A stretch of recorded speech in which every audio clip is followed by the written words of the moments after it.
Welcome to RJ kitchen.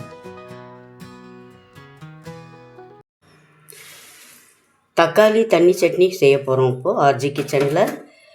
அதுக்கு தேவையான பொருட்கள்: தக்காளி, வரமிளகாய்த்தூள், உப்பு, கொத்தமல்லி தழை நறுக்கி வச்சுருக்கேன், கருவேப்பிலை தாளிக்கிறதுக்கு, வெல்லம். இது எப்படி செய்கிறதுன்னு பார்க்கலாமா?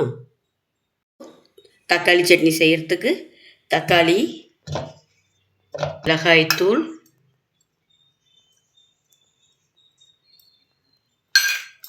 தேவையான அளவு உப்பு,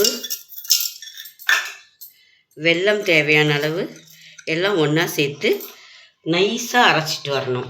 பாருங்கள், நல்லா நைஸாக அரைச்சாச்சு. தக்காளி நல்லெண்ணெயில் செஞ்சால் ரொம்ப டேஸ்ட் நல்லாயிருக்கும்.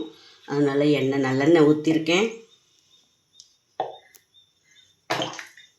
கடையில் எண்ணெய் வச்சுருந்தோம் இல்லையா, எண்ணெய் காஞ்சிருச்சு. கடுகு வெடிக்குது.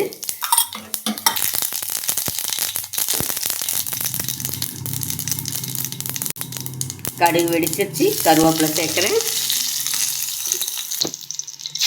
அரைச்சி வச்சுருக்கிற தக்காளி ஜூஸை சேர்த்துடலாம். இதோட கொஞ்சம் தண்ணி சேர்த்துக்கலாம். மிக்ஸி அலசின தண்ணியை சேர்த்திக்கலாம். தண்ணி சேர்த்தியாச்சு. இப்போ இது நல்லா அளவுக்கு நல்லா கொதிக்க விடணும். நல்லா கொதிக்க விட்டு இறக்குனா தண்ணி சட்னி ரெடி ஆயிரும். தக்காளி தண்ணி சட்னி. இது சிலர் தக்காளி ஜூஸுன்னு சொல்லுவாங்க. இது சப்பாத்திக்கு, இட்லிக்கு, தோசைக்கு எல்லாத்துக்குமே ரொம்ப பொருந்தும். பாருங்கள், தக்காளி தண்ணி சட்னி ரெடி ஆயிடுச்சு. நல்லா கொதிச்சு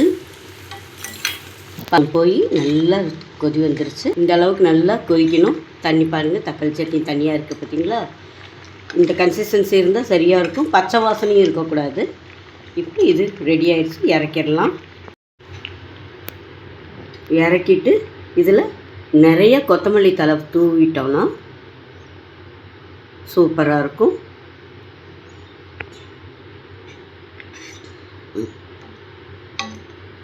அப்படியே ஃபோட்டோ வைக்கிட்டோம். இந்த தக்காளி தண்ணி சட்னி ரொம்ப சுவையாக இருக்கும். இனிப்பு, புளிப்பு, காரம் எல்லாம் சேர்ந்து ரொம்ப அருமையாக இருக்கும். இட்லிக்கு, தோசைக்கு, சப்பாத்திக்கு எல்லாத்துக்குமே நல்லாயிருக்கும். செஞ்சு பாருங்கள். இந்த வீடியோ உங்களுக்கு பிடிச்சிருந்தா லைக் பண்ணுங்கள், ஷேர் பண்ணுங்கள், கமெண்ட் பண்ணுங்கள், சப்ஸ்கிரைப் பண்ணுங்கள். அனைவருக்கும் நன்றி.